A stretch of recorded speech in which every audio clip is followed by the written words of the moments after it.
Hello, beautiful souls. If you're listening to this or watching this and wondering, I'm confident, I have boundaries, I speak up, am I still people pleasing? Then this episode is for you because people pleasing doesn't always look like saying yes to everything. Sometimes it looks like being high performing, even composed and respected, while quietly abandoning yourself. So today I want to talk about the 5 subtle signs that you are still people pleasing, even if you're successful, even if you're confident. Okay, so the first sign of people pleasing is that you are saying yes quickly, but you feel heavy later. You don't say yes because you're afraid. You might be telling yourself, it's not a big deal. I can handle it. I don't want to create friction. You say yes because you are actually capable. You are so capable. But later, maybe hours later, maybe days later, you start to feel irritated, resentful, tired, heavy. That heaviness is information. It's your body saying that was not a full-on yes. I said yes too quickly. Confidence isn't about saying yes quickly. It's about giving yourself time to decide by not saying yes immediately all the time. The second sign you are people pleasing is when you are over-explaining your boundaries. You already know the importance of setting boundaries, and you do set boundaries. But these boundaries come with a paragraph. You justify, you soften up, you explain your reasonings. You do it because you don't want anyone else to feel uncomfortable by setting your boundaries. But the truth is, true confidence doesn't need to be defended, and boundaries don't need a backstory. When your boundary is followed by guilt or a long explanation, that is still people-pleasing. It's just dressed up as professionalism.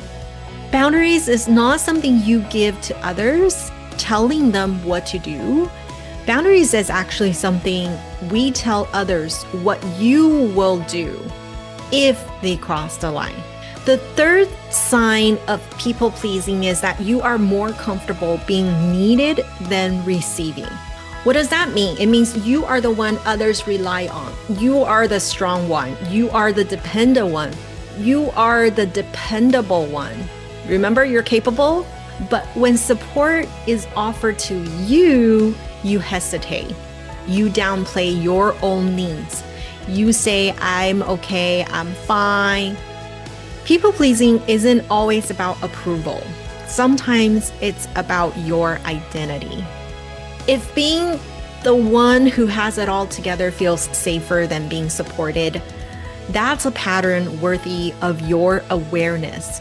You think that's your identity, but you know what? Your identity is not tied to your ability to help others. It's okay to also receive, even as a strong, successful, confident woman. The fourth sign of people-pleasing is that you monitor the room before you speak up. You're not silent, you're strategic. You read the energy of others. You sense what's acceptable or not. You adjust your tone so that you don't come across as too much. That's all great. That's all emotional intelligence right there. Yes.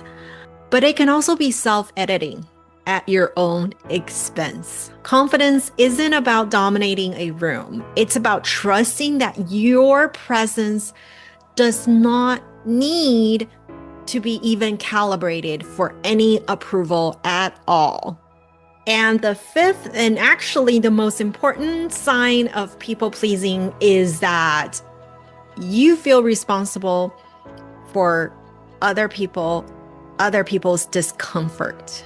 When someone else is disappointed, tense, or unhappy, you feel it in your body. You want to fix it, smooth it out, resolve it, end it, even when you've done nothing wrong.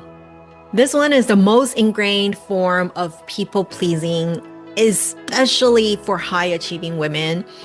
Believing emotional harmony is your responsibility. And let me tell you, it's not. You can be kind without carrying what isn't yours. I've personally dealt with this one too myself a lot, but let me reassure you, it's not your responsibility to fix anyone else. And here's the truth. You can be confident and still be unlearning people pleasing.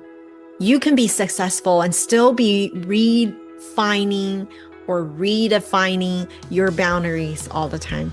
You can be calm, grounded, and respected without overworking yourself. This isn't about becoming harder on yourself. It's about becoming more honest with yourself. So if what I said today resonate with you, take a deep breath and ask yourself, where am I being agreeable when I actually want to be more aligned? By truly answering that question alone is an act of confidence. Don't forget, you are worthy. I hope you're inspired to try to be more you and worry less about what others think.